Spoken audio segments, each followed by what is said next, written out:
Seminggu setelah bercerai denganku, mantan suami menikah dengan wanita pelakor impiannya.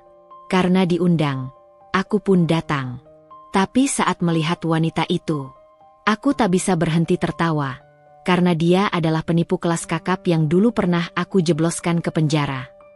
Sebelum cerita dimulai, silahkan tulis di kolom komentar dari daerah mana saja teman-teman yang menonton cerita ini. Jangan lupa like dan subscribe agar channel ini bisa semakin berkembang dan mempersembahkan cerita yang lebih menarik lagi.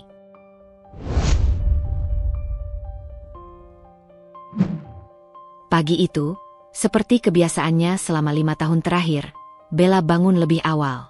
Jam dinding belum menunjukkan pukul 6. Tapi aroma kopi sudah memenuhi dapur kecil rumah mereka. Ruangan sederhana itu selalu menjadi tempat favorit Bella memulai hari. Baginya, tidak ada yang lebih menenangkan selain memulai pagi dengan suasana tenang dan rapi. Ia menyiapkan sarapan pelan-pelan, tidak ingin membuat suara keras yang bisa membangunkan Randy. Lelaki itu biasanya baru bangun setelah Bella selesai menata seluruh meja makan. Seperti pagi-pagi yang lain, Bella tersenyum kecil sambil menata 2 piring nasi goreng, 2 gelas teh hangat, dan sepiring telur mata sapi. Dalam batinnya Bella sering berkata, "Selama aku bisa melihat dia sarapan dengan tenang, semua lelahku terbayar." Beberapa menit kemudian, langkah kaki Randy terdengar dari kamar. Bella menoleh dan menyapa lembut, "Pagi, Ren." Randy hanya mengangguk sambil mengusap wajahnya yang masih mengantuk. "Pagi." Ia duduk, mengambil sendok, lalu makan tanpa banyak bicara. Bella memperhatikan sebentar, kebiasaan lamanya. Ia suka melihat ekspresi Randy ketika sarapan, tetapi belakangan ekspresi itu lebih sering kosong. "Capek ya kerjaannya?" tanya Bella mencoba membuka percakapan. Lumayan," jawab Randy singkat. Jawaban itu membuat Bella terdiam sejenak. Dulu, Randy selalu bercerita panjang lebar tentang pekerjaannya. Tentang klien yang menyebalkan, rekan kerja yang menggelikan, atau mimpi-mimpinya membuka usaha sendiri. Tapi sekarang, Randy seperti menarik diri dari ruang itu, ruang yang dulu mereka isi bersama. Namun Bella tidak memaksanya bicara. Ia hanya tersenyum tipis dan melanjutkan makan. Setelah sarapan, Randy bersiap berangkat kerja. Ia kini sering memeriksa penampilannya lebih lama di depan cermin. Bella memperhatikan tanpa suara. Sebagian dari hatinya ingin percaya bahwa itu hal biasa, tapi sebagian lain merasa ada sesuatu yang berubah, sesuatu yang tidak bisa ia jelaskan. "Jemput jam berapa?" tanya Bella. Randy memasukkan dompet ke saku celananya tanpa menatapnya. "Nggak usah. Aku pulang malam. Banyak kerjaan." "Oh, baik," jawab Bella pelan. Randy langsung berjalan keluar.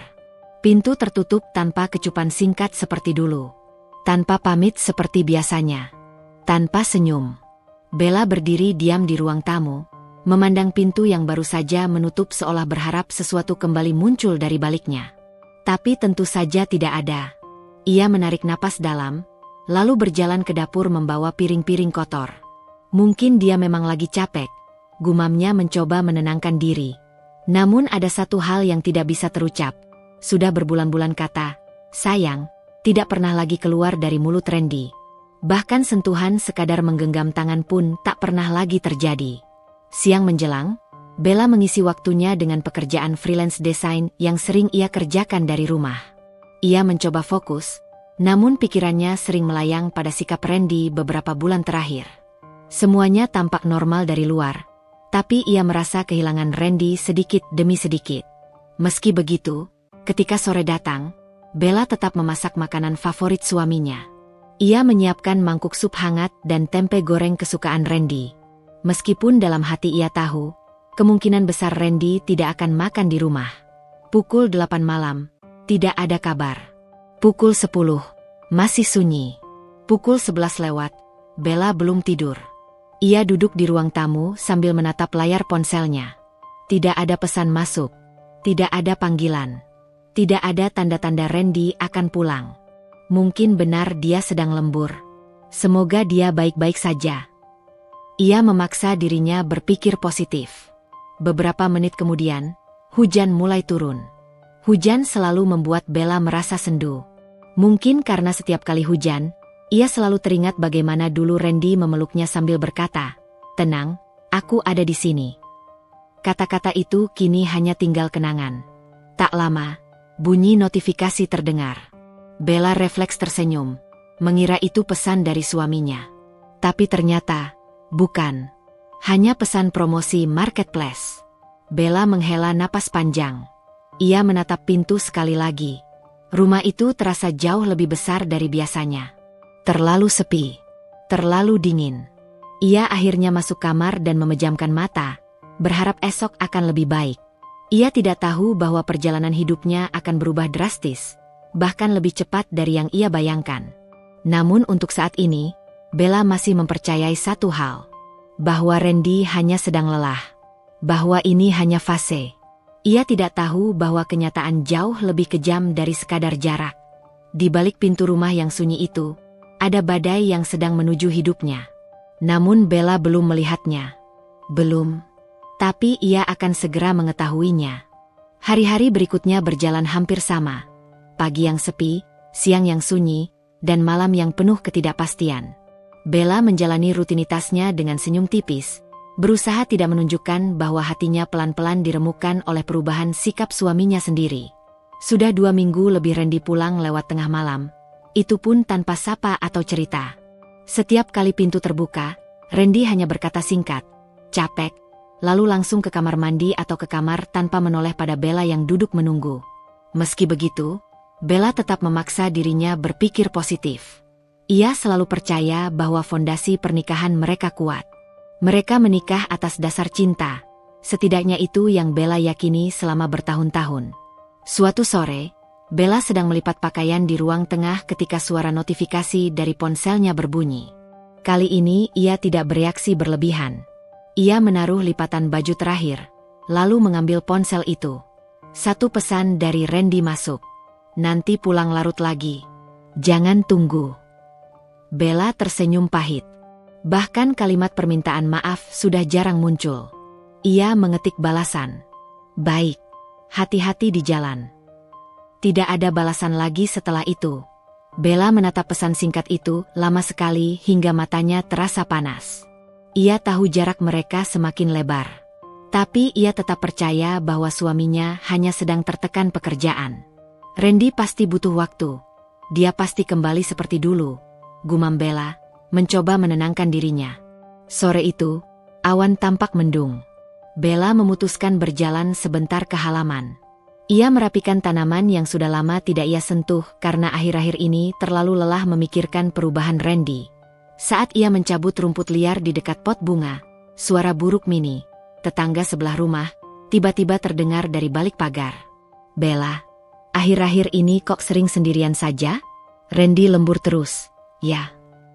Bella tersenyum sopan. "Iya, Bu. Banyak proyek," katanya. Buruk Mini mengangguk, lalu menatap Bella sejenak dengan ekspresi yang sulit diterjemahkan.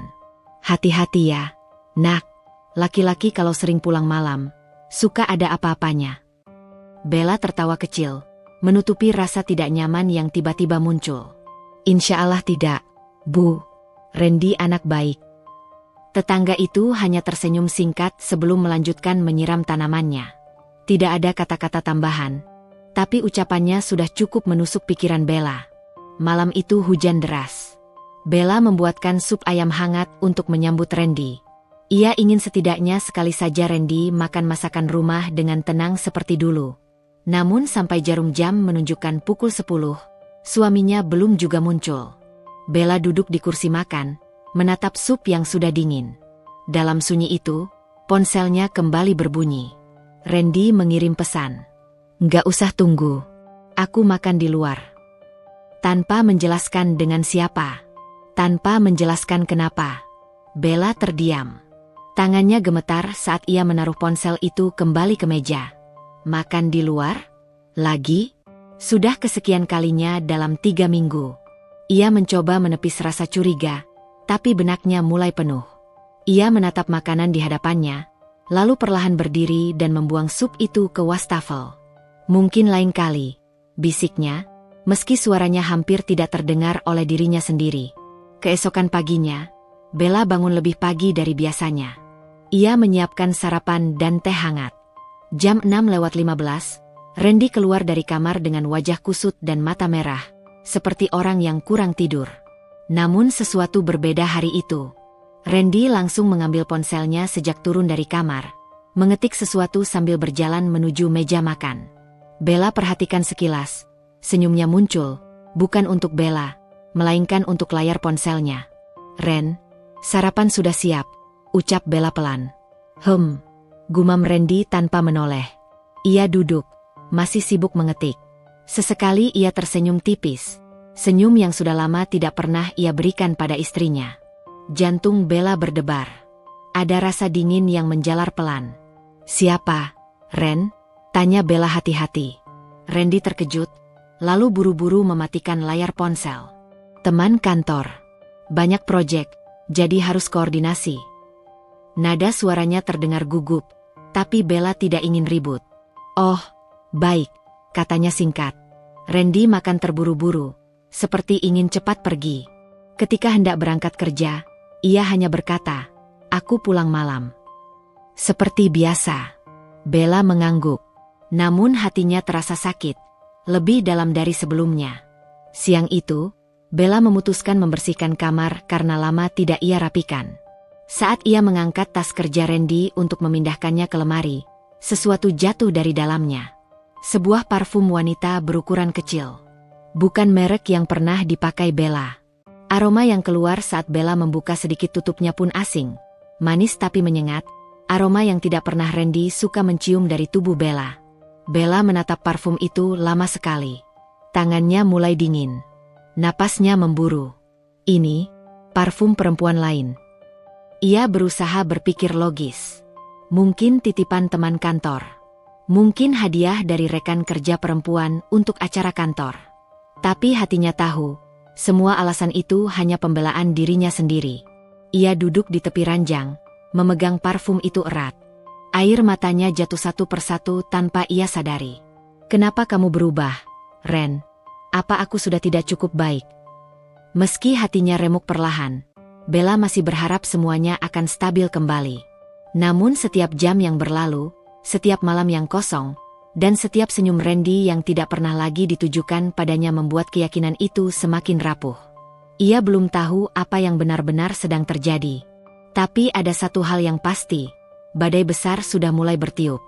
Dan Bella tidak menyadari bahwa apa yang ia temukan selama ini baru permulaan. Sebelum ia benar-benar mengetahui alasan Randy semakin jauh. Seorang wanita yang namanya akan membuat hidup Bella porak-poranda. Dan wanita itu akan menjadi inti dari kehancuran rumah tangganya. 3 hari setelah menemukan parfum asing itu, Bella tidak bisa tidur dengan tenang. Setiap kali ia memejamkan mata, pertanyaan yang sama terus kembali. Siapa pemilik parfum itu? Kenapa ada di tas Randy? Ia berusaha mengumpulkan keberanian untuk bertanya kepada suaminya. Tetapi setiap kali ia melihat Randy pulang dalam keadaan lelah dan tidak mau diganggu, niat itu langsung menguap. Namun suatu malam, keadaan memaksanya untuk mulai membuka mata. Hari itu Jumat. Randy pulang lebih cepat dari biasanya. Bella yang sedang menyetrika langsung berhenti ketika mendengar pintu dibuka. "Ren, pulang cepat?" tanya Bella dengan nada senang, berharap setidaknya malam ini mereka bisa makan bersama. Randy mengangguk sambil membuka sepatu. "Iya, ada urusan." Bella tersenyum kecil. "Mau aku siapkan makan?" Randy menatapnya sebentar lalu berkata singkat, "Nggak usah, aku mau keluar lagi sebentar." Hati Bella yang tadi sempat hangat kembali dingin. "Keluar? Sudah makan?" "Sudahlah," jawabnya terburu-buru sambil masuk ke kamar. Bella terdiam. Setelah beberapa menit, ia menyusul ke kamar dan melihat Randy sedang membuka lemari. Memilih pakaian yang biasanya ia pakai saat kencan dulu, kemeja biru favoritnya. "Ren, kamu pergi sama siapa?" Bella memberanikan diri bertanya. Randy terdiam sejenak, lalu menjawab sambil mengancing kemeja, "Teman kantor." "Laki-laki?" Randy menoleh, wajahnya berubah ketus. "Ya, teman kantor. Banyak tanya banget sih belakangan. Capek aku." Bella terdiam. Suaminya jarang sekali membentak seperti itu dulu. "Maaf, Ren, aku cuma..." Aku pergi dulu, potong Randy sambil meraih ponsel dan dompetnya. Begitu pintu tertutup, Bella terduduk di tepi ranjang. Air matanya jatuh tanpa suara. Ia memegangi dadanya. Sesak. Sangat sesak. Kenapa kamu berubah sejauh ini, Ren? Randy pergi tanpa memberitahu kemana. Bella menatap layar ponselnya berkali-kali menunggu pesan, tetapi tidak ada. Jam menunjukkan pukul 7 malam ketika Bella memutuskan keluar membeli kebutuhan dapur. Ia mengambil jaket dan tas kecil, lalu berjalan menuju halte angkot.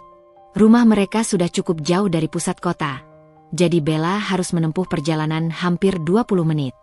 Hujan rintik-rintik turun ketika ia sampai di depan minimarket. Ia baru saja hendak masuk ketika matanya menangkap sesuatu yang membuat tubuhnya membeku. Sebuah mobil berhenti di seberang jalan. Mobil itu, mobil Randy. Bella spontan menyembunyikan dirinya di balik tiang toko. Tak lama kemudian, pintu mobil terbuka. Randy turun dari kursi pengemudi. Dan dari kursi penumpang keluar seorang wanita. Bella menahan napas. Wanita itu tinggi, langsing, rambutnya tergerai rapi. Pakaiannya elegan, gaun hitam selutut dan jaket tipis mahal. Saat keluar dari mobil, ia tertawa kecil sambil menatap Randy. Dan Randy membalas tatapan itu dengan senyum yang sudah lama tidak pernah ia berikan pada istrinya sendiri. Hati Bella bagai diremas kuat-kuat. Wanita itu menepuk bahu Randy manja. Akhirnya sampai juga, ucapnya terdengar dari jarak tak terlalu jauh. Aku bilang juga bakal cepat, jawab Randy, jelas-jelas berusaha bersikap hangat. Bella hampir pingsan menyaksikan benda yang paling ia takutkan berubah nyata di depan matanya. Wanita itu memegang lengan Randy sambil berjalan masuk ke sebuah restoran. Randy, suara Bella tercekat. Sakitnya seperti ditusuk berkali-kali. Ia tidak sanggup menggambarkan perasaan yang berputar-putar dalam dirinya. Lemas, marah, terhina, kecewa, semuanya bercampur. Lututnya gemetar. Berjam-jam ia menunggu kepastian. Ternyata kepastian itu benar-benar hadir, tapi dalam bentuk yang paling memilukan. Setelah keduanya masuk restoran, Bella berjalan perlahan mendekat sambil menahan tangis. Dari balik jendela kaca, ia melihat mereka duduk berdua. Meja romantis. Lilin kecil menyala. Ekspresi lembut Randy yang sudah lama hilang dari hidup Bella kini ditujukan pada wanita lain. Bella menutup mulutnya agar isaknya tidak terdengar. Kenapa? Kenapa harus begini?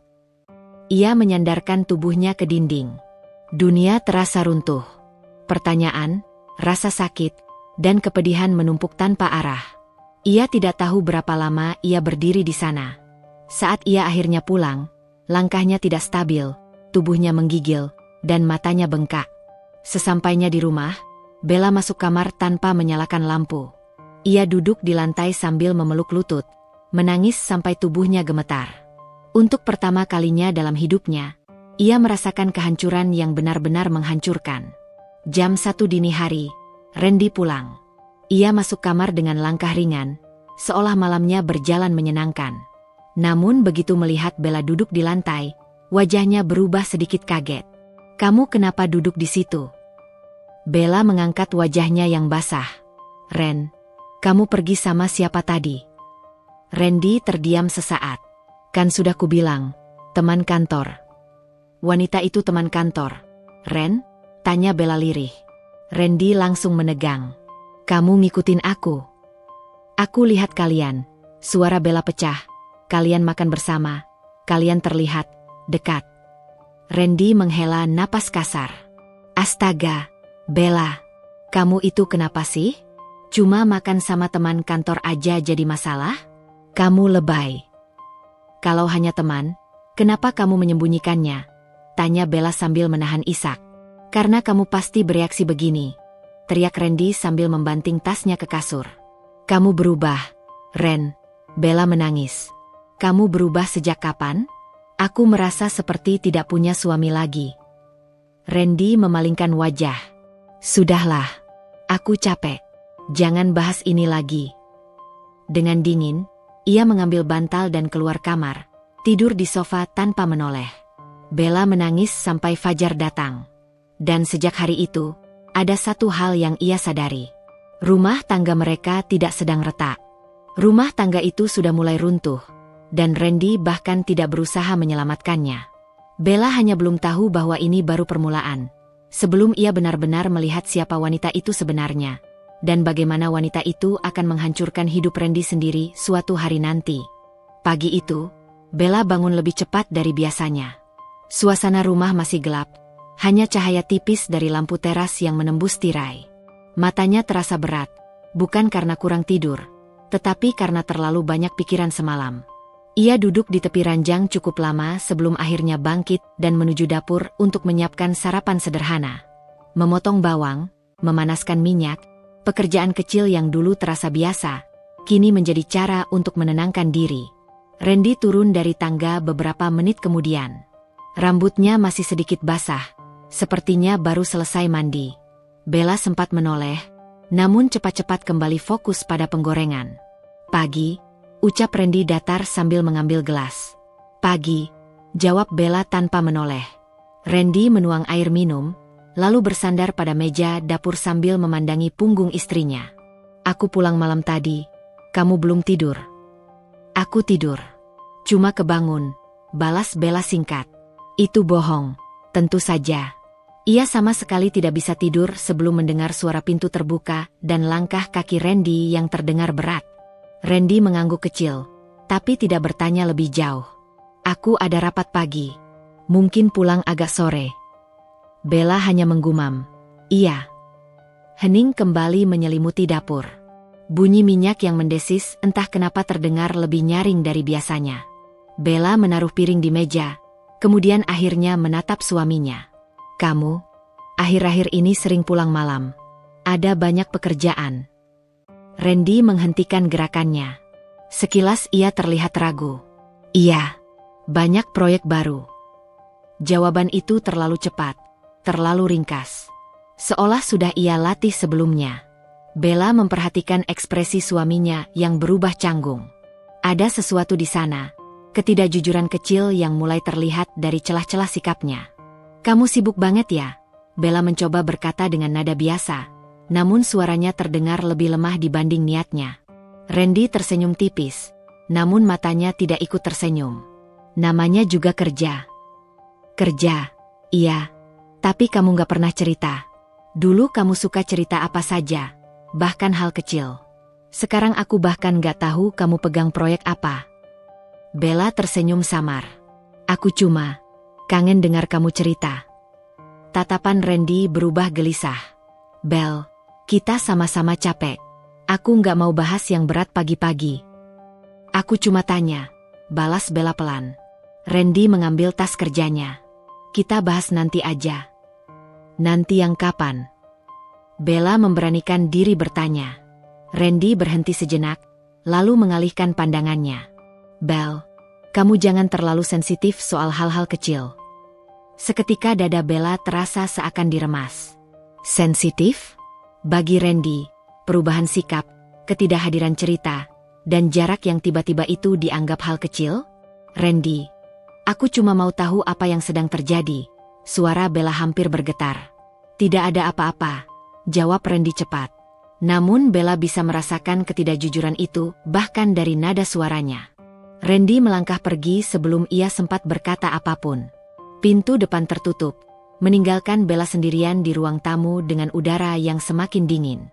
Siang itu, setelah bekerja beberapa jam di toko online kecilnya, Bella memutuskan untuk merapikan lemari kamar. Ia butuh sesuatu untuk mengalihkan pikiran. Saat sedang menurunkan tumpukan baju Randy dari rak atas, sebuah amplop kecil terjatuh. Amplop itu tanpa nama.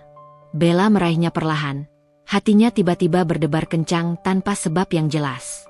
Ia membuka kertas lipat yang berada di dalamnya.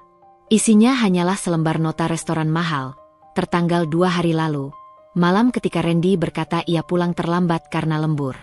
Di kolom tamu tertulis 2 orang. Dan jenis makanannya bukan tipe makanan yang Randy pesan saat makan sendiri. Bella menelan ludah. Tangannya gemetar. Ia berdiri lama di tempat, menatap nota itu seolah menatap bukti yang ingin ia tolak keberadaannya. Jadi, kamu bohong, katanya lirih pada dirinya sendiri. Belum tentu. Bisa saja ia makan dengan rekan kerja. Bisa saja ini bukan indikasi apa-apa. Namun hati Bella memberinya sinyal aneh. Sinyal yang sama ketika rumah tangga mulai bergeser dari jalur. Ia duduk di tepi tempat tidur, menutup wajah dengan kedua tangan. Ketakutan kecil mulai tumbuh. Tidak besar, tapi cukup untuk mengusik ketenangannya. Malamnya, Randy pulang lebih awal dari dugaan Bella. "Kamu lagi apa?" tanya Randy sambil melepaskan sepatu.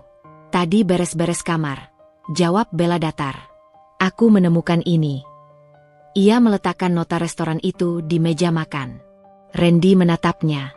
Sekilas wajahnya terkejut, lalu cepat sekali mengganti ekspresinya menjadi tenang. "Terlalu cepat." "Ah itu," ucapnya seolah nota itu bukan masalah besar. "Aku makan sama klien." "Kenapa? Kenapa kamu nggak bilang?" tanya Bella. "Kamu nggak nanya." "Aku selalu nanya, Ren."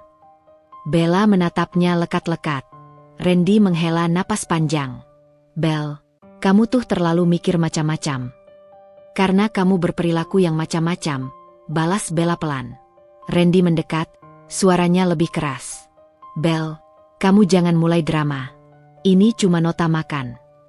Kalau memang cuma makan, kenapa harus bohong soal lembur?" Bella menahan air mata yang hampir jatuh. "Kenapa nggak cerita aja siapa klien itu? Kenapa kamu kelihatan takut?" "Aku nggak takut apa-apa," suara Randy meninggi. "Lalu kenapa kamu marah?" Randy terdiam. Suasana mendadak hening. Sangat hening sampai Bella bisa mendengar detak jantungnya sendiri. Setelah beberapa detik, Randy memijat pelipisnya. "Aku capek, Bel. Aku nggak mau bahas ini sekarang. Nota itu cuma makan." "Udah." "Baik," Bella mengangguk pelan. "Tapi tolong, jangan lagi bikin aku merasa seperti orang asing di rumah sendiri." Randy tak menjawab. Ia hanya berjalan menuju kamar, meninggalkan Bella di meja makan dengan dada yang terasa sesak. Malam itu, ketika Randy sudah tertidur, Bella duduk memeluk lutut di ruang tengah. Ia memandang kosong ke arah jendela. Ada sesuatu yang sedang berubah. Ia merasakannya. Retakan kecil yang semakin lebar, meski suara retaknya hampir tak terdengar. Dan retakan itu mulai menelan ketenangannya perlahan-lahan. Pagi itu, Bella bangun lebih awal dari biasanya. Ia belum sepenuhnya pulih dari perdebatan kecil semalam. Setiap kali ia memejamkan mata, suara Randy yang meninggi menggema dalam kepalanya, seolah-olah ada sesuatu yang ingin diingatkan oleh hatinya. Ia menatap cermin cukup lama, mencoba menenangkan dirinya sendiri. "Aku baik-baik saja," bisiknya, padahal matanya terlihat lebih sayu. Randy keluar kamar sekitar 1 jam kemudian. Rambutnya rapi, parfum kesukaannya tercium. Aroma yang biasanya hanya ia gunakan saat pergi ke acara tertentu, bukan untuk sekadar berangkat kerja. Namun Bella tidak berkata apa-apa.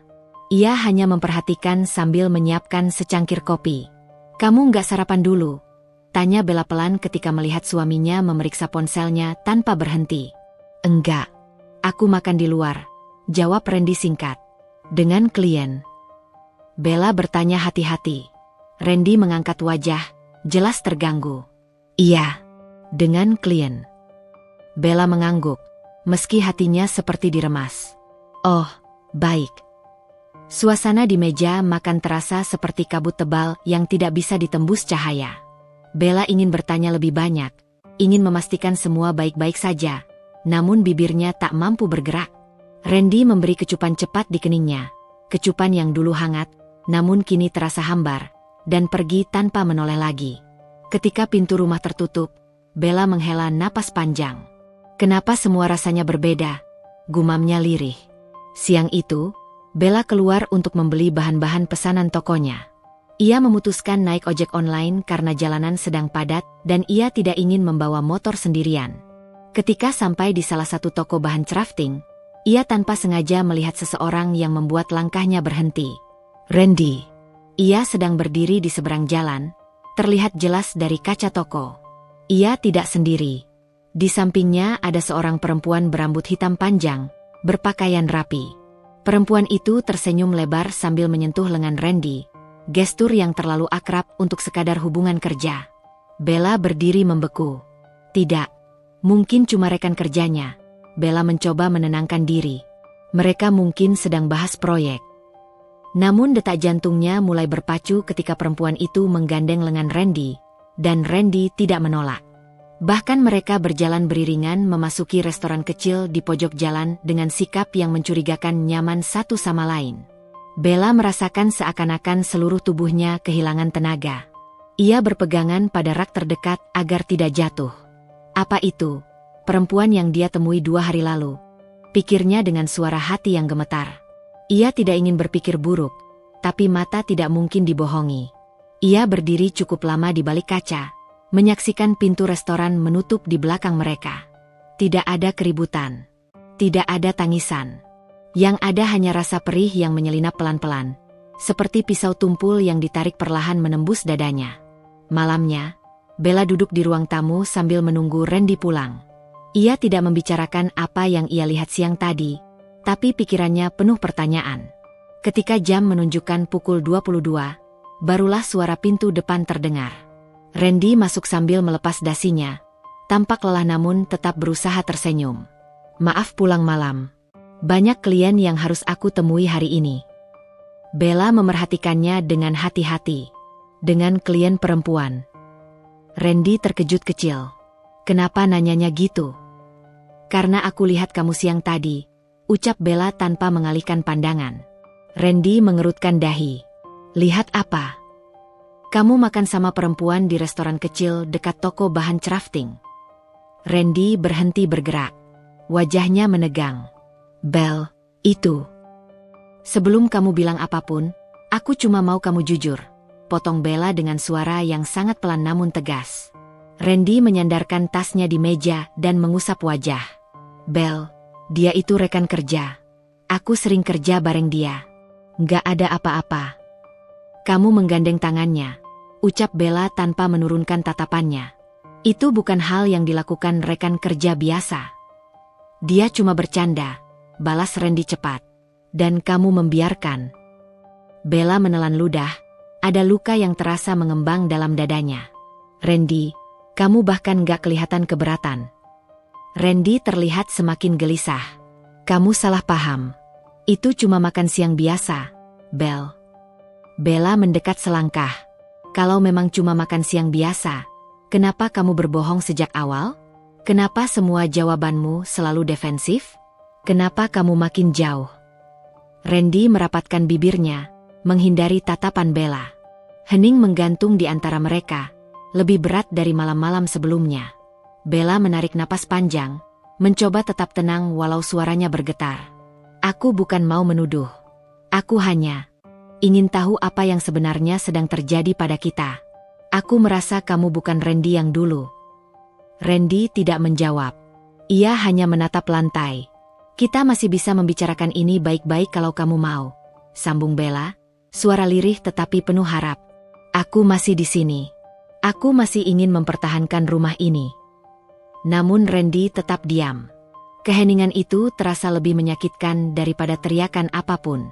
Dan saat Bella sadar bahwa suaminya tidak berniat menjelaskan, sesuatu dalam dirinya mulai retak sedikit lagi.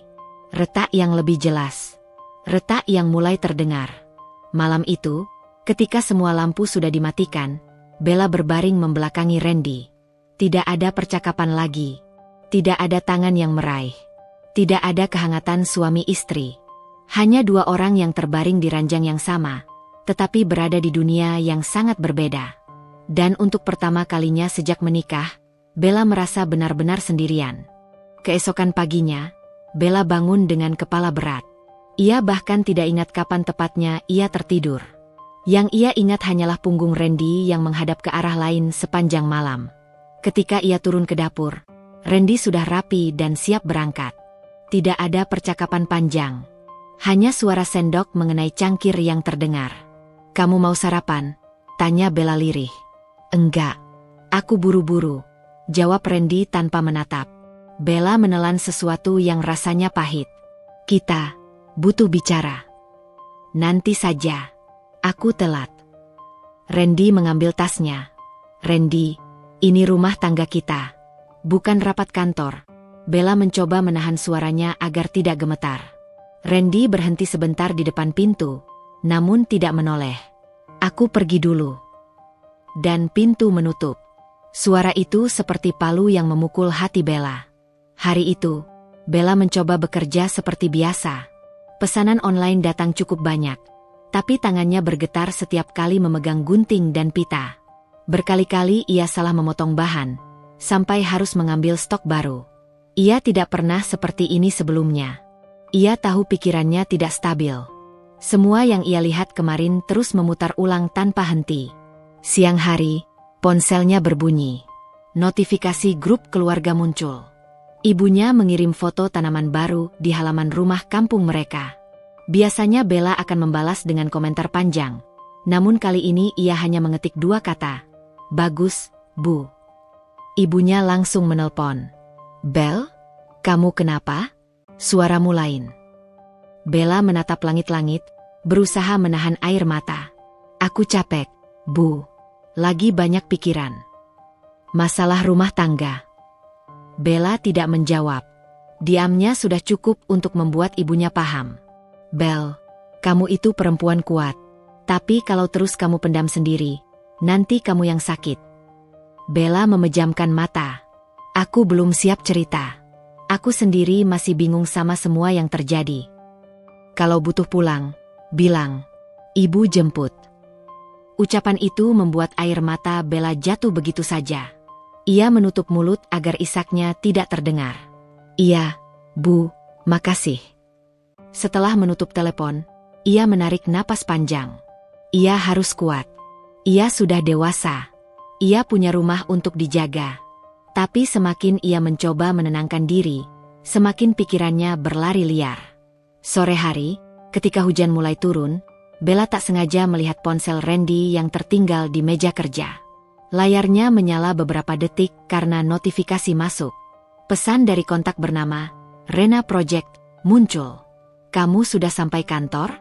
Hari ini kita jadi ketemu? Aku sudah rapi, loh. Diikuti emoji senyum dan hati kecil. Tangan Bella langsung dingin. Hati yang sempat menguat mulai melemah lagi. Ia memandangi layar itu lama sekali. Ia tidak membuka ponsel, hanya membaca notifikasi yang muncul di permukaan. Tapi dari satu pesan itu saja, semuanya semakin jelas. Jadi, ini bukan sekadar rekan kerja, gumam Bella dengan suara serak. Ia memeluk dirinya sendiri, merasakan hembusan hujan dari jendela seakan menambah kedinginan hatinya. Randy pulang malam seperti biasa. Rambutnya sedikit basah, dan ia tampak lelah. Namun Bella melihat ada riasan bedak samar di kerah kemejanya. Warna yang tidak mungkin berasal dari Bella sebab ia tidak memakai makeup hari itu. Bella berdiri di dekat meja makan, menunggu. Ren, di mana kamu hari ini? Tanya Bella pelan. Meeting. Kenapa sih kamu selalu nanya? Randy membuka sepatu dengan wajah kesal. Aku cuma ingin tahu. Kita kan suami istri. Aku sudah bilang tadi pagi. Aku sibuk. Bella memajukan langkah. Kamu sibuk sama Rena? Randy terdiam. Napasnya berat. Dari mana kamu tahu nama itu? Bella menatapnya tanpa goyah. Dari notifikasi ponsel kamu. Dia kirim pesan. Ekspresi Randy berubah tegang. Bel, kamu baca chat aku? Kamu ngelacak aku? Aku nggak buka ponselmu, Bella menggeleng. Tapi kamu tinggalkan ponselmu di meja. Layar menyala. Aku cuma lihat. Randy mengusap wajahnya dengan kesal. Kenapa kamu repot-repot peduli? Itu cuma urusan kerja. Kerja, tapi pakai emoji hati. Bella mengerutkan kening. Kerja, tapi kamu pulang dengan bedak wanita di kerah? Kerja, dan kamu jalan bergandengan di restoran. Kamu terlalu paranoid. Randy membentak. Bella tersentak, mundur setengah langkah. Aku paranoid karena kamu berubah. Aku takut, Ren. Kamu menjauh. Kamu pulang malam terus. Kamu nggak mau bicara. Aku berusaha percaya, tapi kamu tidak memberi alasan untuk percaya. Randy membuang napas kasar. Aku capek dikekang. Kekang, mata Bella membesar. Aku bahkan hampir tidak pernah melarang apapun. Aku cuma bertanya karena aku istrimu. Hidupku jadi sesak dengan kecurigaanmu. Bella menatapnya dengan getir. Kalau aku curiga, itu karena kamu memberi alasan. Untuk pertama kalinya, tatapan Randy tidak menunjukkan rasa bersalah maupun penjelasan. Hanya dingin. Seolah-olah ia benar-benar sudah bukan milik Bella lagi. Suasana menegang hingga beberapa menit. Randy lalu mengambil handuknya dan pergi ke kamar mandi. Tidak ada keinginan untuk melanjutkan pembicaraan. Ia menghilang begitu saja di balik pintu, meninggalkan Bella berdiri sendirian. Bella menarik napas panjang, mencoba menahan tangis. Kalau aku tetap diam, semuanya makin rusak, bisiknya. Tapi kalau aku bertanya, dia menuduhku mengekang. Ia duduk di sofa, memeluk lututnya sendiri. Hari ini, ia sadar sesuatu yang lebih menyakitkan daripada perselingkuhan. Pernikahan yang perlahan runtuh bahkan sebelum ada pengakuan apapun. Retaknya tidak lagi halus.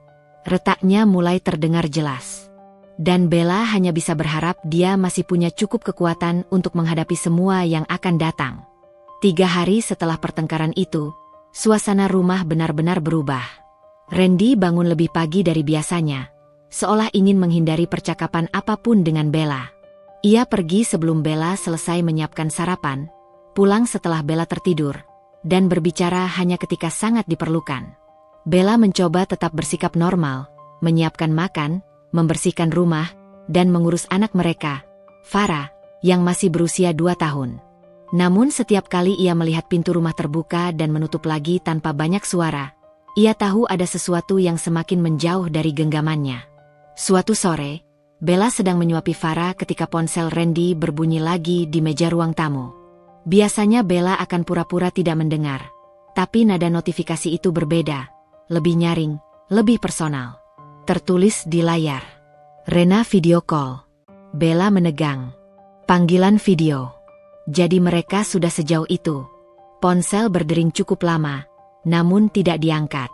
Bella memejamkan mata, mencoba menahan gejolak di dadanya. Ia tidak ingin menambah masalah. Ia tidak ingin bertengkar lagi. Namun hatinya semakin sesak. Malamnya, ketika Randy pulang, Bella memberanikan diri berbicara. Ren, kita bisa ngobrol. Randy baru saja membuka sepatu. Ia menatap Bella dengan pandangan lelah, atau mungkin jengah. Besok aja, Bel. Aku capek banget. Tolong, sebentar saja, pinta Bella lirih. Randy menghela napas keras. Apa lagi? Bella berdiri dengan hati bergetar. Tadi, Rena video call kamu. Berkali-kali. Randy langsung tegang. Kamu ngintip ponsel aku lagi. Aku nggak ngintip. Dia nelpon waktu kamu nggak ada. Layarnya gede, Ren. Aku cuma lihat. Randy diam, kemudian berjalan ke arah kulkas mengambil minum. Bella menahan napas, menunggu. Dia cuma tanya soal laporan kerja. Kita lagi ada proyek bareng. Jawab Randy akhirnya. Laporan kerja membutuhkan video call pukul 5 sore. Bella menatapnya dengan mata memerah, dan mengirim emoji hati, dan makan malam, dan sentuhan di restoran. Makan malam itu urusan kantor. Semua orang juga tahu. Kamu aja yang baper, bentak Randy. Farah yang sedang main tiba-tiba berhenti dan menatap takut. Bella menunduk, takut suaranya akan pecah. Ren, kamu bohong. Randy membanting gelas ke meja hingga suaranya nyaring. Kamu selalu curiga. Kamu nggak pernah puas. Mau apa lagi sih? Aku cuma mau kamu jujur. Bella sudah tidak bisa menahan air mata. Randy mengusap rambutnya kasar. Aku muak sama sikapmu yang drama terus. Aku pulang capek. Yang aku dapat cuma interogasi. Karena kamu berubah, dan aku ketakutan. Ya sudah. Kalau kamu takut, terserah kamu. Aku nggak punya kewajiban jelasin setiap langkah aku. Ren, kita ini suami istri. Kalau kamu nggak percaya sama aku, kita nggak usah ngomong lagi. Bella terpaku. Kalimat itu seperti palu yang memecahkan harapannya terakhir kali. Hening.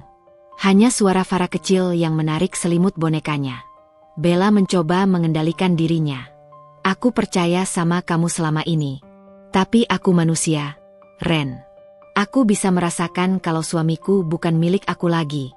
Kamu nggak lihat bagaimana aku berusaha menahan diri? Aku nggak cek ponselmu. Aku nggak ikuti kamu. Aku cuma menunggu kamu datang sendiri dan cerita. Randy memalingkan wajah, seperti tidak mau mendengar. Ren, kamu masih sayang sama aku? Tanya Bella, suara hampir tak terdengar. Randy tetap diam.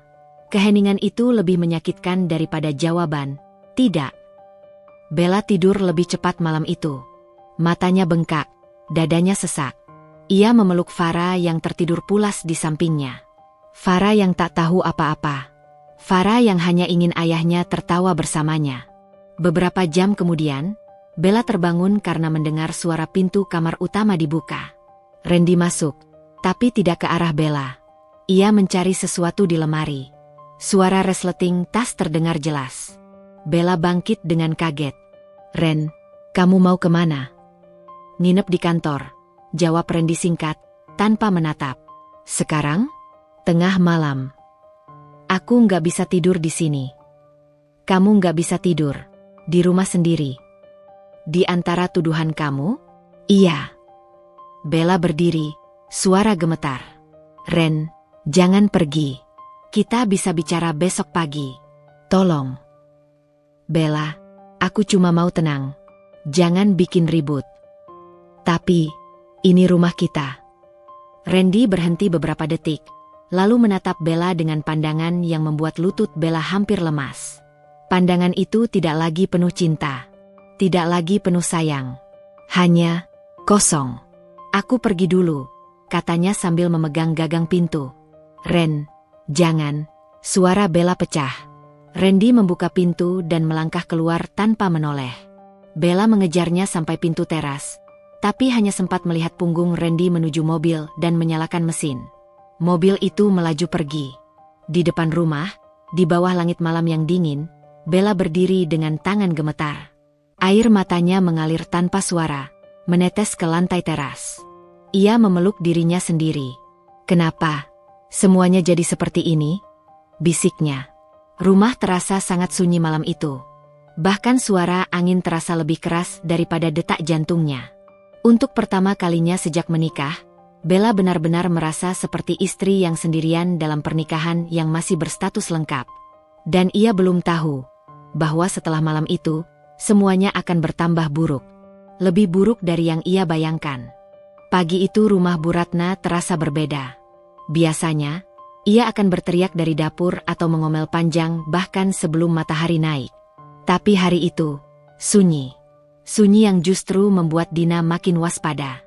Ia turun dari kamar membawa map berisi bukti, foto, rekaman, dan laporan keuangan yayasan yang berhasil ia dapat dari Andra semalam. Semua itu akan ia gunakan dalam rapat komite sekolah hari ini. Rapat yang tanpa disangka akan menentukan masa depan semua orang.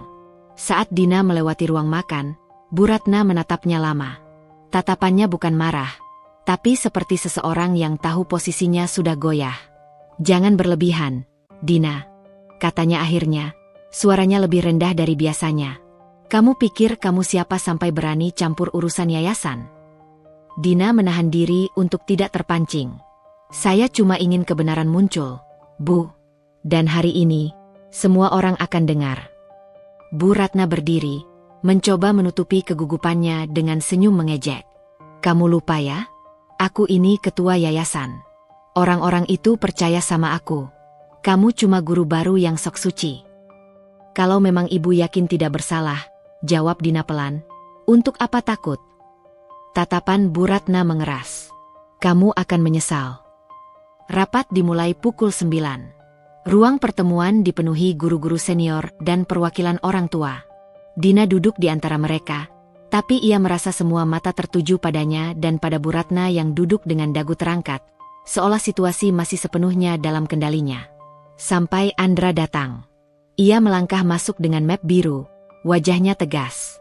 Para anggota komite mulai berbisik. Andra jarang muncul kecuali ada sesuatu yang benar-benar penting. Bu Ratna langsung panik. Andra? Kamu di sini untuk apa? Andra menatapnya tanpa ekspresi. Untuk menyampaikan laporan.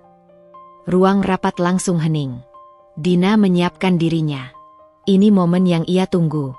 Ketua komite mempersilakan Andra bicara. Andra membuka mapnya.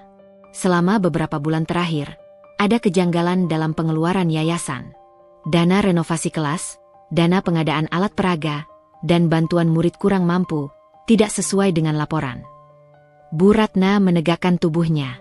Itu fitnah. Aku sudah jelaskan semuanya. Belum selesai, Bu. Andra memotong dengan tenang. Kesalahan itu sengaja dimanipulasi. Beberapa guru menoleh ke Dina. Dina hanya menunduk, menunggu waktu tepat. Andra melanjutkan, kami menemukan bukti pembelian barang fiktif dan transfer ke rekening pribadi seseorang. Semua orang menahan napas. Dina membuka mapnya dan berdiri. Saya ingin menambahkan bukti, ucapnya, suaranya mantap. Ia menaruh beberapa foto di meja besar. Foto gudang kosong yang seharusnya berisi barang-barang mahal yang dibeli yayasan. Bu Ratna bangkit. Kamu memata-matai aku. Tidak, jawab Dina. Saya hanya memastikan bahwa anak-anak kita tidak dirugikan. Beberapa anggota komite mulai bicara, mempertanyakan banyak hal. Kata-kata Bu Ratna tak lagi terdengar meyakinkan. Ia mulai kehilangan kendali. Kemudian salah satu orang tua mengangkat tangan. Bu Ratna, kalau ibu memang tidak bersalah, bisa jelaskan kemana dana itu mengalir. Bu Ratna terdiam. Mulutnya terbuka, tapi tak ada suara keluar. Andra menatap ibunya dengan kecewa yang mendalam. Ibu, berhenti. Mereka sudah tahu. Ruang rapat hening. Bu Ratna akhirnya berkata terputus-putus. Aku tidak bermaksud. Aku hanya. Tapi sebelum ia menyelesaikan kalimatnya, ketua komite berdiri. Bu Ratna, kami akan membentuk tim audit independen. Selama proses berlangsung, ibu dinonaktifkan sementara dari jabatan ketua yayasan. Bu Ratna terperanjat. Wajahnya memucat. Tidak, kalian tidak bisa melakukan ini padaku. Aku yang membesarkan sekolah ini. Namun tidak ada lagi yang membelanya. Untuk pertama kalinya, suaranya tidak didengar oleh siapapun. Saat rapat berakhir, Dina keluar dengan langkah pelan. Ia merasa lega, tapi juga sedih melihat hancurnya sosok yang selama ini menindas semua orang. Andra menyusul di belakangnya. Kamu hebat, katanya. Kalau bukan karena kamu, ini semua tidak akan terungkap. Dina tersenyum kecil.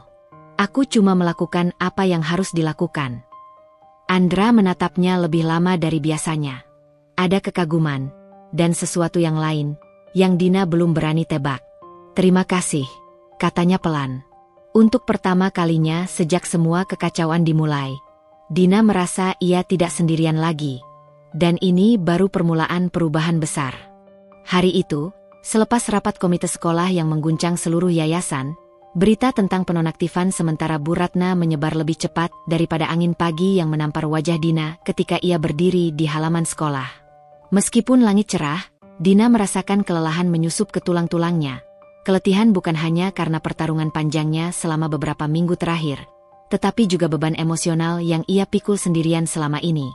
Guru-guru mulai berkumpul di sudut-sudut sekolah, membicarakan apa yang terjadi dalam rapat.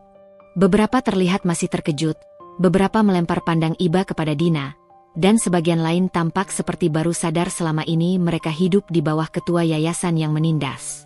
Namun tidak satu pun dari itu membuat Dina merasa menang. Ia tidak merasakan euforia atau pembebasan. Hanya ada kehampaan yang samar, seperti ruang yang tertinggal setelah pintu tertutup. Langkah Dina terhenti ketika seseorang memanggilnya dari belakang. Bu Dina. Ia menoleh, menemukan Pak Bram, guru matematika senior, mendekatinya dengan ekspresi yang sulit diterjemahkan. Saya ingin mengucapkan terima kasih, katanya. Sudah lama saya ingin ada yang berani bersuara tentang keputusan Bu Ratna yang aneh-aneh. Tapi saya takut kehilangan pekerjaan. Dina mengangguk. Saya mengerti, Pak. Kita semua punya alasan masing-masing. Saya kagum sama keberanian ibu, lanjutnya. Tidak banyak orang yang bisa menghadapi Bu Ratna seperti itu. Dina tersenyum tipis. Keberanian datang kalau kita sudah tidak punya pilihan lain. Namun jauh di dalam hati, Dina tahu ia tetap punya pilihan sejak awal, menyerah atau bertahan. Dan ia memilih bertahan, bahkan ketika harga yang harus ia bayar hampir meruntuhkan mentalnya. Jam sekolah hampir usai ketika Dina menuju perpustakaan untuk mengembalikan beberapa buku catatan yang ia gunakan menyusun laporan. Ruangan itu sepi, aroma kertas tua dan kayu rak memberi rasa nyaman yang aneh, seperti tempat bersembunyi dari dunia. Saat ia baru meletakkan buku di meja, langkah seseorang mendekat. Ia mengangkat kepala dan menemukan Andra berdiri di pintu. Wajahnya menyimpan campuran lelah dan muram. "Kamu sibuk?" tanya Andra dengan nada yang lebih lembut dari biasanya. "Tidak," jawab Dina. "Masuk saja." Andra melangkah masuk, menyandarkan tubuhnya pada rak paling dekat.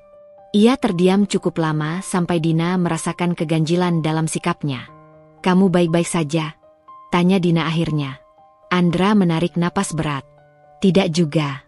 Aku tidak pernah membayangkan hari ini akan datang." Ibu diturunkan dari jabatannya. "Semua orang memandang kami seperti keluarga kriminal." Dina menutup buku di hadapannya. "Andra, kamu tidak bersalah. Semua orang tahu itu. Tapi mereka tetap melihat aku sebagai anaknya," ucapnya pelan. "Seolah aku bagian dari kesalahan itu." Diam. Hening menggantung di antara mereka. "Terima kasih karena sudah jujur sama aku," lanjut Andra. "Dan terima kasih karena kamu berani melakukan apa yang bahkan aku sendiri tidak bisa." Dina menatapnya. Ada luka dalam mata Andra, luka yang terlihat jelas meski ia berusaha menyembunyikannya. "Andra," kata Dina hati-hati, "yang kamu lakukan justru jauh lebih berat. Kamu membongkar kesalahan ibumu sendiri. Tidak semua orang bisa melakukan itu." Andra tersenyum pahit. "Tidak juga. Aku seharusnya menyadarinya sejak lama. Tapi aku terlalu sibuk membenarkan semua yang ibu lakukan. Kupikir dia hanya terlalu disiplin, terlalu perfeksionis." Ia mengusap wajahnya, terlihat semakin lelah. "Dan sekarang aku kehilangan semuanya. Posisi, reputasi, dan mungkin hubungan dengan ibu." Dina mendekat perlahan, menyentuh lengan Andra. "Kamu tidak kehilangan semuanya. Kamu memilih kebenaran. Dan itu, meski menyakitkan, menyelamatkan lebih banyak orang." Mata Andra bergetar kecil, seperti seseorang yang baru merasakan kelegaan setelah menahan napas terlalu lama. "Terima kasih, Dina," katanya akhirnya. "Aku tidak tahu apa jadinya aku tanpa kamu." Hari berganti menjadi beberapa hari. Isu audit yayasan semakin panas. Hampir setiap sudut sekolah dipenuhi desas-desus. Dina selalu menjadi pusat perhatian, baik yang positif maupun negatif. Ada yang memujinya, ada juga yang menganggapnya penyebab kekacauan. Suatu sore, ketika Dina sedang merapikan kelas, Bu Sari, guru paling senior sekaligus sosok yang selama ini paling dekat dengan Bu Ratna, datang menghampirinya. "Dina, bisa bicara sebentar?" Dina menoleh, mencoba tersenyum. "Tentu, Bu." Bu Sari masuk ke kelas dan menutup pintu belakang mereka. Wajahnya terlihat lebih tegang dari biasanya. "Saya ingin bicara soal apa yang terjadi," katanya. "Soal Bu Ratna." Dina menunggu tanpa memotong. "Saya tahu apa yang dilakukan Bu Ratna salah," lanjutnya. "Tapi dia itu orang yang membangun sekolah ini dari nol. Ia pernah sangat baik, sangat peduli. Tapi setelah suaminya meninggal, dia berubah. Ambisinya jadi menelan dirinya sendiri." Dina terdiam. "Saya tidak menyalahkanmu," kata Bu Sari cepat. "Saya hanya ingin kamu tahu, orang yang kamu hadapi itu dulu pernah berbeda. Mungkin kamu hanya melihat sisi gelapnya." Dina menarik napas. "Saya mengerti. Tapi apa yang dia lakukan tetap merugikan banyak orang, Bu. Termasuk guru, murid, dan sekolah." Bu Sari mengangguk perlahan. "Iya, kamu benar." Ada jeda panjang, sampai akhirnya Bu Sari berkata, "Saya hanya berharap kamu tidak memusuhi dia sepenuhnya. Dia kesepian, sangat kesepian." Setelah guru senior itu pergi, Dina duduk di kursi murid terdekat. Kata-kata Bu Sari membuatnya memikirkan sesuatu yang selama ini ia abaikan. Bahwa semua orang punya alasan, punya sisi rapuh, bahkan mereka yang terlihat paling kuat. Tapi apakah rasa simpati itu cukup untuk menghapus kerugian yang terjadi? Tidak.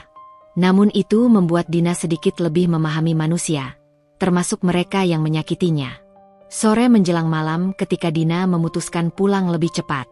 Ia melangkah menuju gerbang, tetapi langkahnya terhenti saat mendengar seseorang memanggil namanya dengan nada dingin. Dina. Suara itu membuat bulu kuduknya berdiri. Ia tahu suara itu, dan ingin menghindarinya jika bisa. Bu Ratna berdiri di luar gerbang, mengenakan pakaian rapi, tetapi wajahnya mengeras seperti batu. Mata yang dulu penuh wibawa kini dipenuhi amarah yang tertahan. Dina menahan napas. Ada apa, Bu?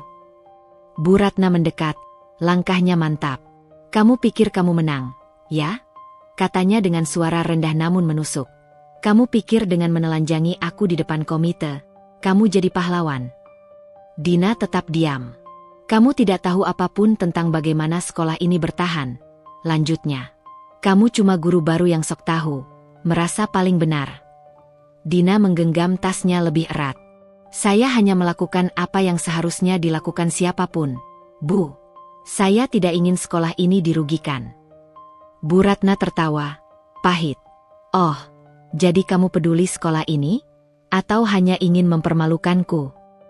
Tidak ada niat seperti itu, jawab Dina tenang. Yang saya lakukan murni untuk sekolah. Tidak ada yang peduli, teriak Bu Ratna, membuat beberapa orang yang lewat menoleh. Tidak ada yang peduli bagaimana aku mempertahankan sekolah ini sendirian. Kalian hanya tahu menghakimi. Dina perlahan mendekat, meski hatinya berdegup kuat. Bu Ratna, saya tahu ibu merasa dikhianati. Tapi kebenaran tetap harus disampaikan. Bu Ratna menatapnya tajam, mata yang dulu tegas kini dipenuhi kekecewaan dan kebencian. Aku tidak akan lupa apa yang kamu lakukan, katanya dingin. Sampai kapanpun. Ia berbalik dan pergi, meninggalkan Dina berdiri beku di tengah gerbang sekolah. Aku lega semuanya mulai jelas, katanya pelan. Dina duduk di bangku kecil, mengangguk. Aku juga. Tapi itu tidak mengurangi rasa sakitnya, kata Andra lirih. Ibu, sudah banyak berubah sejak papa meninggal.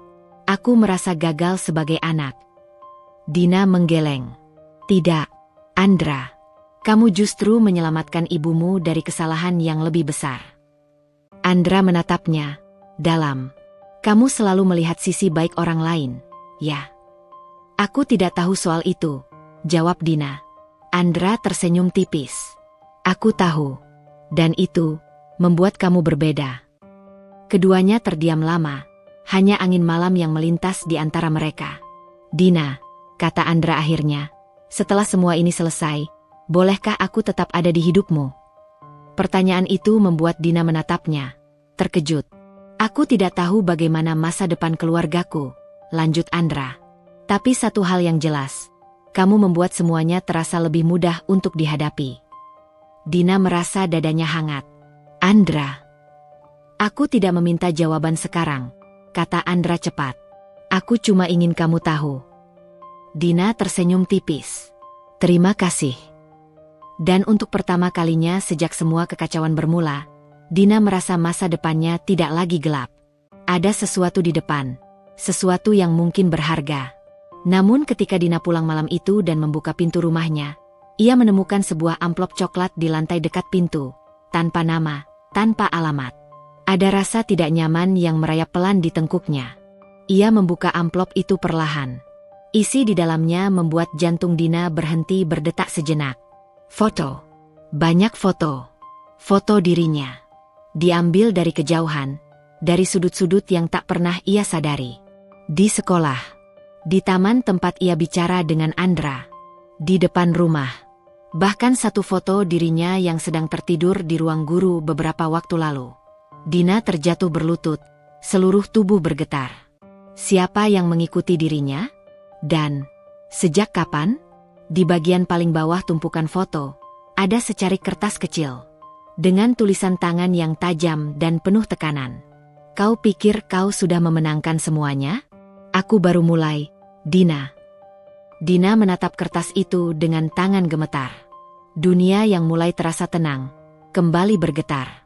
Hampir 10 menit Dina hanya duduk bersandar pada pintu, meremas amplop coklat itu dengan tangan yang dingin. Napasnya naik turun tak beraturan, dada terasa sesak. Foto-foto itu berserakan di lantai ruang tamunya, menghadirkan pemandangan yang membuat bulu kuduknya meremang.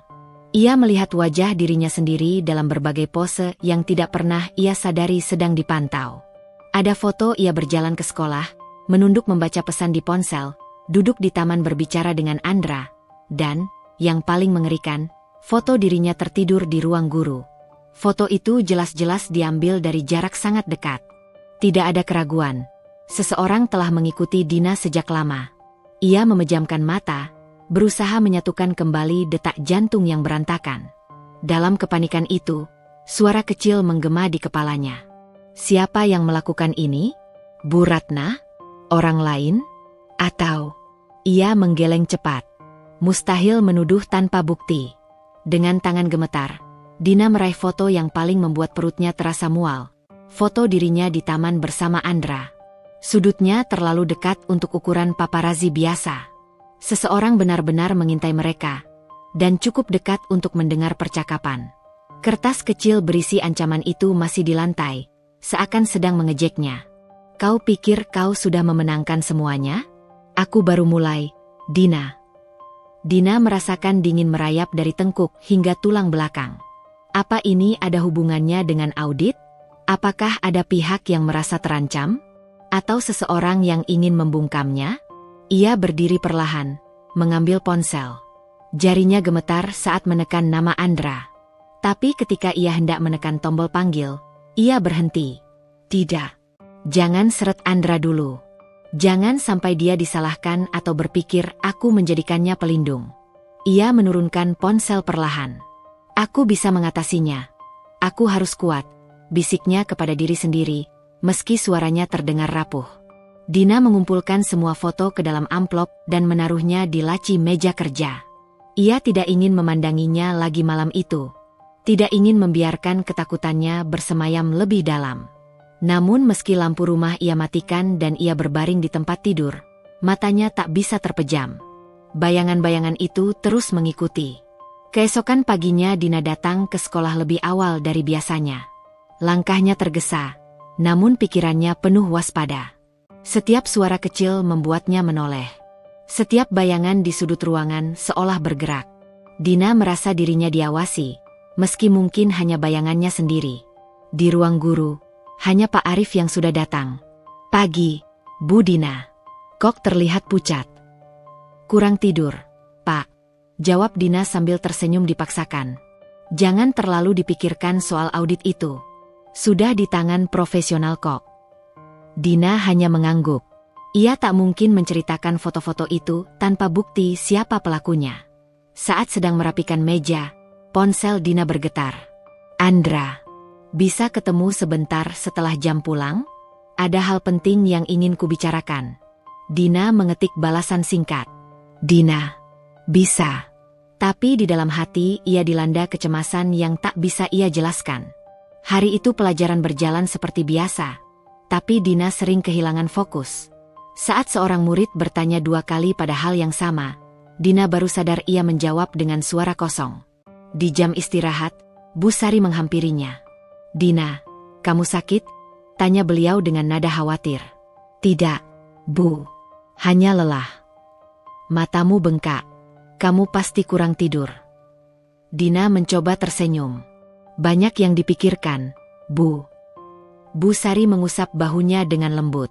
Kalau kamu butuh teman bicara, saya ada di sini. Jangan simpan semua sendiri. Dina mengangguk. Ada kehangatan dari guru senior itu yang membuat rasa takut Dina sedikit lebih ringan, meski tidak hilang sepenuhnya. Sepulang sekolah, Dina menunggu Andra di taman sisi gedung utama. Tempat yang biasanya menyenangkan itu kini terasa menekan. Dina beberapa kali menoleh, merasa ada yang mengamati dari kejauhan.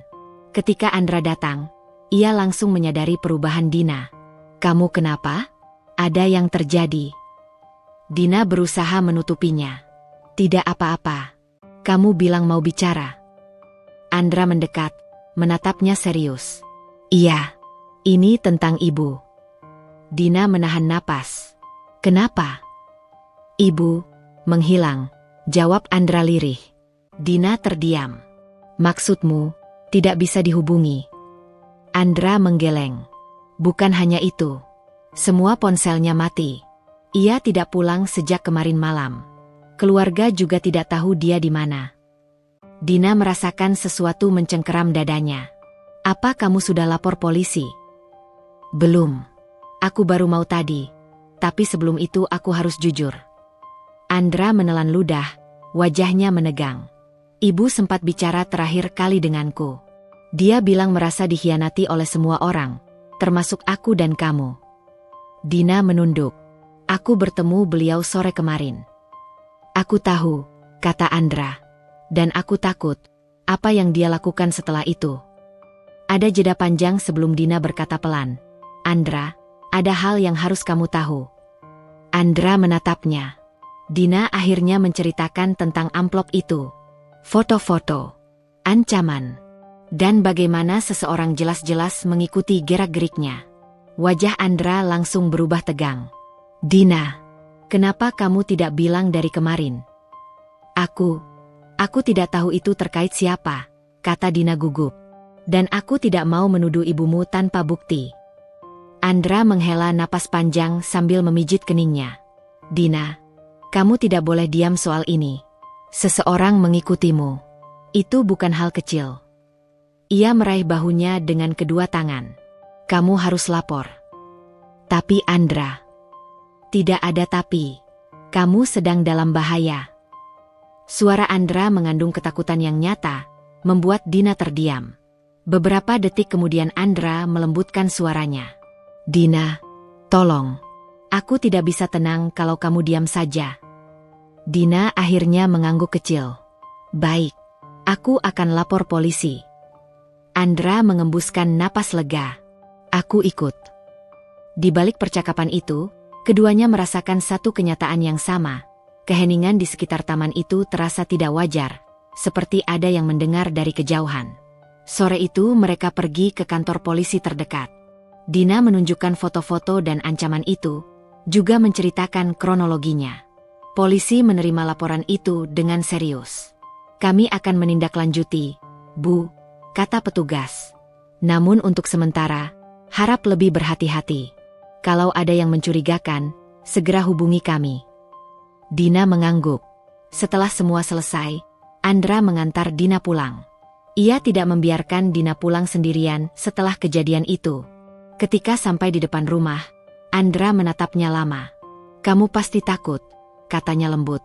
Dina tersenyum kecil, meski jelas kepalsuannya. Sedikit. Andra menyentuh bahunya dengan tangan hangat. Kalau kamu butuh tempat aman, kamu bisa hubungi aku kapanpun. Aku serius. Terima kasih, Andra. Hening beberapa detik. Mata mereka bertemu. Mata penuh kekhawatiran.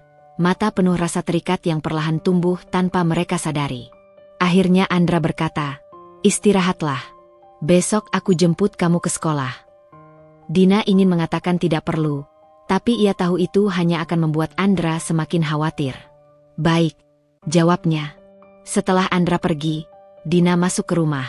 Keheningan menyergap, terasa lebih berat dari biasanya. Ia menyalakan semua lampu, memastikan pintu terkunci 2 kali. Meski begitu, rasa tidak aman tetap menyelinap. Malam semakin larut saat hujan turun perlahan, mengetuk genting rumahnya. Dina duduk di sofa, memeluk bantal, mencoba menenangkan diri. Hingga tiba-tiba, suara dering ponselnya memecah keheningan. Nomor tak dikenal. Dina menatap layar, ragu. Dering itu terus berbunyi. Dengan tangan gemetar, ia mengangkat telepon itu. Halo. Hening selama beberapa detik. Dina hampir memutus panggilan. Tapi kemudian, suara berat dan serak terdengar dari seberang. Kau benar-benar membuat semuanya kacau, Dina. Dina membeku. Ia mengenali suara itu. Suaranya dingin. Penuh kemarahan. Penuh dengki. Bu Ratna. Dina memegang telepon lebih erat, lututnya melemah. Bu, di mana ibu? Keluarga Anda mencar. Diam. Nada Bu Ratna tajam, seperti pisau yang menusuk. Kau pikir kau pahlawan? Kau pikir kau menyelamatkan sekolah? Bu Ratna, semuanya sudah di tangan audit. Saya hanya... Kau membuatku kehilangan semua. Jabatan, reputasi, harga diri. Anak sendiri memihakmu. Dina merasakan kepalanya berputar. Aku sudah memperingatkanmu kemarin. Suara itu berubah lebih seram, terputus-putus seperti orang yang sedang menahan amarah luar biasa. Dan sekarang, kau harus menanggung akibatnya. Bu, apa maksud I? Tiba-tiba suara tawa pelan terdengar. Tawa yang tidak pernah Dina dengar sebelumnya dari perempuan itu. Tawa yang dingin, retak, dan menyisakan ancaman. Aku sudah terlalu jauh untuk mundur. Lalu sambungan telepon terputus. Dina menjatuhkan ponsel, tubuhnya gemetar hebat. Hujan semakin deras di luar, menggedor jendela seolah menambah ketegangan di malam itu. Namun sebelum Dina sempat bangkit, lampu rumah tiba-tiba mati. Gelap total. Dina menelan ludah, dadanya berdegup kencang. Kemudian ia mendengar sesuatu dari luar jendela. Ketukan. Pelan. Berulang. Dina menutup mulutnya agar tidak berteriak. Ketukan itu berpindah ke pintu depan. Lebih keras. Dan sebuah suara samar terdengar, meski hampir tenggelam oleh hujan. Suara perempuan. Dina, bukakan. Dina mundur perlahan. Suara itu. Suara yang sama, yang baru saja menelponnya. Suara Bu Ratna. Dina, aku sudah di sini. Hening. Kemudian, ketukan yang jauh lebih keras, membuat pintu bergetar. Dina memejamkan mata, menggigit bibirnya untuk menahan teriakan. Ketika ia membuka mata kembali, bayangan seseorang tampak berdiri di balik kaca buram pintu. Diam. Tidak bergerak. Menunggu. Tanpa suara. Hanya siluetnya yang samar tertimpa cahaya petir. Dina menutup mulutnya dengan kedua tangan. Dan saat petir menyambar lagi, bayangan itu semakin dekat. Pagi itu, Bella duduk di ruang tamu rumah kontrakannya yang kecil. Kopi yang ia seduh sejak 1 jam lalu sudah dingin. Tetapi pikirannya masih sibuk memikirkan semua yang terjadi. Wajah Randy semalam, ketika ia melihat kebenaran tentang wanita yang dinikahinya, masih terbayang jelas. Tatapan kosong, syok, marah, malu, semuanya campur aduk jadi satu. Bella menarik napas panjang. Semua ini, akhirnya terjadi juga, gumamnya kecil. Ia tak lagi merasa sakit. Bukan karena sudah bahagia sepenuhnya, tetapi karena ia akhirnya bisa memahami satu hal. Beberapa orang harus hilang dulu dari hidup kita agar kita menemukan kembali diri kita sendiri. Tiba-tiba pintu rumah diketuk. Bella menoleh cepat. Tok tok tok. Suara itu tidak asing. Bella berdiri, membuka pintu, dan menemukan Randy berdiri di depan rumahnya. Dengan wajah hancur, mata sembab, kemeja kusut seolah ia tak tidur semalaman. Bel, tolong, aku boleh masuk? Bella mengangkat alis. Ada apa lagi, Ren? Aku cuma butuh bicara. 5 menit saja. Bella ragu. Tapi ia membuka pintu. Masuk. Randy melangkah masuk dengan langkah berat, seperti seseorang yang baru kehilangan seluruh arah hidupnya. Ia duduk di sofa, mengusap wajahnya keras-keras, lalu menatap Bella dengan mata merah. Aku ditipu, Bel. Lagi. Parah. Lebih parah dari yang kamu ceritakan dulu. Bella tidak terkejut sama sekali. Aku sudah bilang. Tapi aku butuh dengar semuanya dari kamu. Kamu pernah laporin dia ke polisi, kan? Kenapa kamu nggak bilang kalau orang itu sampai segila itu? Bella bersandar, menyilangkan tangan. Randy, aku dulu sudah mencoba menjelaskan. Kamu yang nggak percaya. Kamu bela dia mati-matian. Kamu hina aku. Kamu bilang aku iri. Kamu lupa. Randy menunduk, terdiam lama. Aku bodoh, katanya lirih. Ya, jawab Bella jujur. Kamu bodoh. Randy mengangguk, menerima kalimat itu tanpa membantah. Aku masih nggak bisa percaya kalau dia berani datang ke pernikahan bohong-bohongin semua tamu. Pakai nama palsu, pakai identitas palsu, bahkan pakai uang hasil nipu untuk acara itu. Dan, dia kabur malam itu juga. Bella mendesah. Sudahlah. Tersangka memang seperti itu. Tapi kenapa dia bisa bebas dari penjara? Kalian orang yang nggak tahu apa-apa seharusnya berhenti meremehkan proses hukum, jawab Bella. Narapidana bisa bebas dengan banyak cara. Remisi, berkelakuan baik, kerjasama dalam penyidikan lain. Yang jelas, dia memang punya kemampuan memanipulasi orang. Kamu salah satu korbannya. Randy menutup wajahnya. Bahunya bergetar kecil, entah karena marah atau malu. Bel, aku minta maaf. Bella mengerjap, tidak menyangka kalimat itu keluar. Aku minta maaf sudah nggak percaya sama kamu. Aku minta maaf sudah ninggalin kamu. Aku minta maaf sudah ngelakuin semua kebodohan itu. Aku benar-benar nyesel. Bella terdiam lama. Ia menatap lelaki itu yang dulu menjadi suaminya. Lelaki yang pernah ia cintai dengan tulus. Namun kini, ia tidak merasakan apa-apa. Randy, katanya lembut namun tegas. Kamu datang untuk minta maaf. Aku hargai. Tapi kalau kamu berharap lebih dari itu, nggak akan ada. Randy langsung menatap Bella. Ada harapan kosong di matanya. Tapi, kita bisa mulai dari awal, kan? Kamu belum menikah lagi. Aku juga. Tidak. Bella memotong cepat. Kita selesai. Sudah selesai sejak lama. Cinta aku sama kamu habis. Kamu menghabiskannya sendiri. Bel, suara Randy melemah. Tolong, aku nggak punya siapa-siapa lagi. Kamu punya dirimu sendiri. Bella berdiri. Dan kamu bisa mulai memperbaiki hidupmu tanpa menarikku kembali. Randy menatap lantai. Air matanya jatuh. Aku nggak nyangka. Kamu yang dulu paling sabar, paling baik, sekarang bisa sedingin ini. Dulu aku terlalu baik, jawab Bella. Sekarang aku cuma memilih diriku sendiri. Keheningan panjang memenuhi ruangan. Sampai akhirnya Randy berdiri pelan-pelan. Baiklah, kalau ini yang kamu mau. Ia melangkah ke pintu. Sebelum keluar, ia menatap Bella untuk terakhir kalinya. Aku berharap kamu bahagia, Bel. Walaupun tanpa aku. Bella mengangguk kecil. Terima kasih, Randy. Semoga kamu juga belajar dari semua ini. Randy menghela napas panjang, lalu pergi. Pintu tertutup. Klik. Dan Bella merasa benar-benar bebas. Ia duduk kembali, menatap langit dari jendela rumahnya. Aku akhirnya sampai di sini, bisiknya. Senyum muncul perlahan. Untuk pertama kalinya setelah sekian lama, Bella merasakan ketenangan yang bukan hasil dari menenangkan diri, tetapi datang dari dalam hatinya sendiri. Ia tahu, hidupnya baru mulai. Epilog.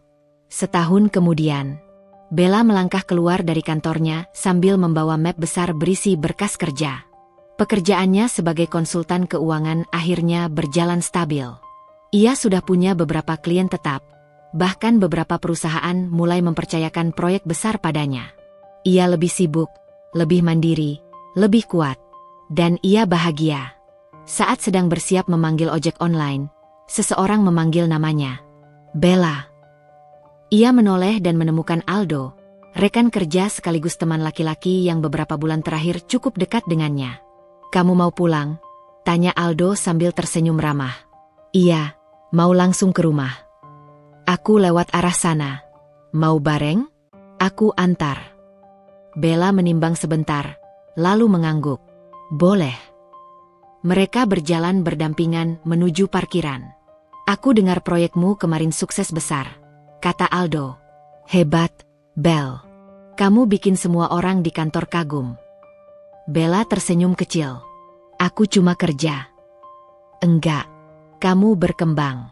Kamu berubah. Kamu jadi lebih percaya diri. Bella tertawa pelan. Ya, mungkin.